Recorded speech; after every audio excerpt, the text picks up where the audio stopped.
Hello, আজকে আমি মা আর দিদি যাচ্ছি বোলপুর ঈদের কেনাকাটি করার জন্য। খুবই ছোট্ট একটা ব্লগ, তো দেখতে থাকো। তো এই যে বোলপুর চলে এসেছি, আর যাওয়ার রাস্তায় পরপর দোকানগুলোতে আমাদের যেমন যেমন যেসব দোকান আর কি কাজ আছে সব একদিক থেকে সারতে সারতে যাব। তো প্রথমে আমরা চলে গেছিলাম খাদিমে। এখানে মা আর দিদি জুতো দেখছিল, আমিও দেখছিলাম, কিন্তু আমার তো আর ভিডিও করে দেবার কোনো লোক নেই, তাই আমার মুখটা আর ক্যামেরায় আসে না। ওদের দুজনের মুখই গোটা ভিডিও জুড়ে থাকে।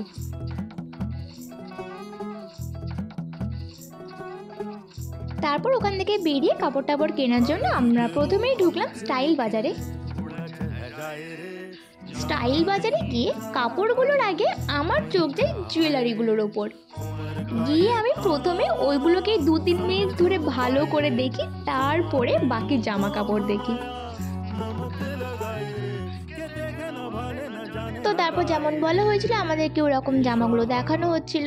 খুব একটা খারাপ লাগছিল তা নয়, কিন্তু বেশ ভালোই লাগছিল জামাগুলো। আর দিদি এই জামাটাকে নিয়ে খুব কনফিউজড হয়ে গেছিল, নেবে কি নেবে না, নেবে কি নেবে না এই ভেবে।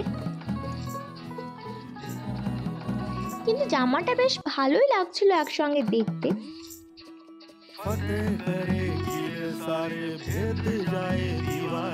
আর এই যে আমার ভিডিও করার জন্য শুধুমাত্র এই ট্রায়াল রুমের আয়নাগুলোই আমাকে সাহায্য করে।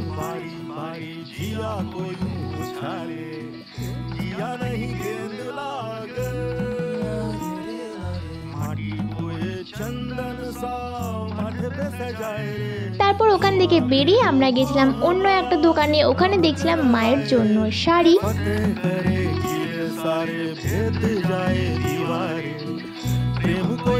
এই যে তারপর আমরা চলে এলাম অভিষেকে।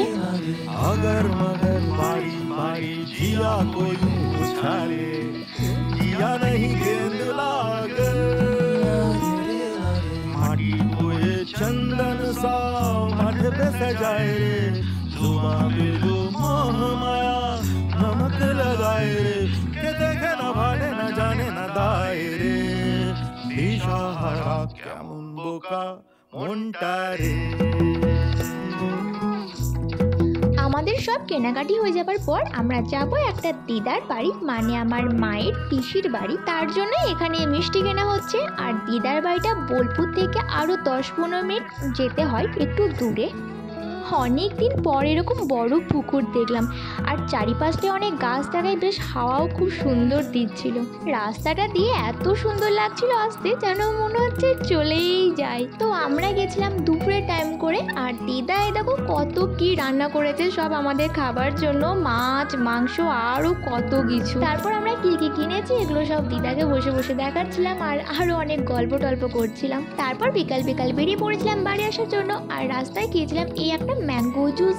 ব্যাস, আজকে ব্লগটা এতটুকুই। দেখা হচ্ছে আরও একটা নতুন ব্লগে। টাটা।